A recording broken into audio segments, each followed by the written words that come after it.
We made a decision on this in part in answer to the challenges we faced on Days of Future Past and Apocalypse to do a more single character focused story, right?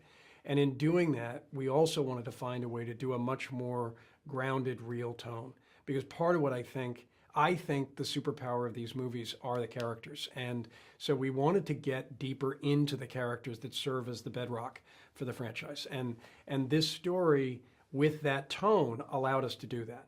To explore Charles's flaws, to explore, what it would be like to feel out of control. And Sophie, for example, did a lot of work studying mental illness and different, very real manifestations of what Phoenix or what Jean Grey might be feeling as she's grappling with those powers. So it was an attempt to get closer to an emotional reality that we all could recognize.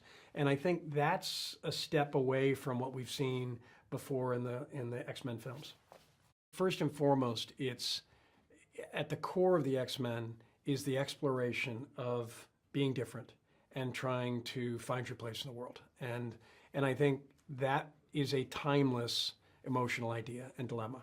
And that I think it's part of what has drawn people to the comics and part of what people enjoy in the movies. I think obviously the other part is each of these characters has their own unique abilities and their own extraordinary skills. And in that, not only is that fun to see, but I hope, and I think Simon did a really great job in this one, you end up feeling that the powers are an extension of who they are, of both the best and the worst of them. And I think Logan's a great example of a character who is both a hero and in some ways tortured by the thing that makes him different. And I'd argue that's true of all of them to some degree.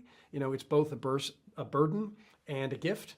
And so seeing them, grappling with that and then also using that in such kind of fun and entertaining and wish-fulfilling ways, I think is sort of the cornerstone of what makes these things so popular. The first conversation, it was clear to Simon, she's all in and she never stopped. So it was extraordinary to watch and really gratifying because I felt like, she was a teenager practically when she first came to us. And, the idea watching her grow on Game of Thrones and then subsequently watching her grow through this film has really been exciting. Cameron really set the bar for how to use 3D as a way to make it more immersive. And in this case, in our immersion is to get close to the characters, what they're feeling.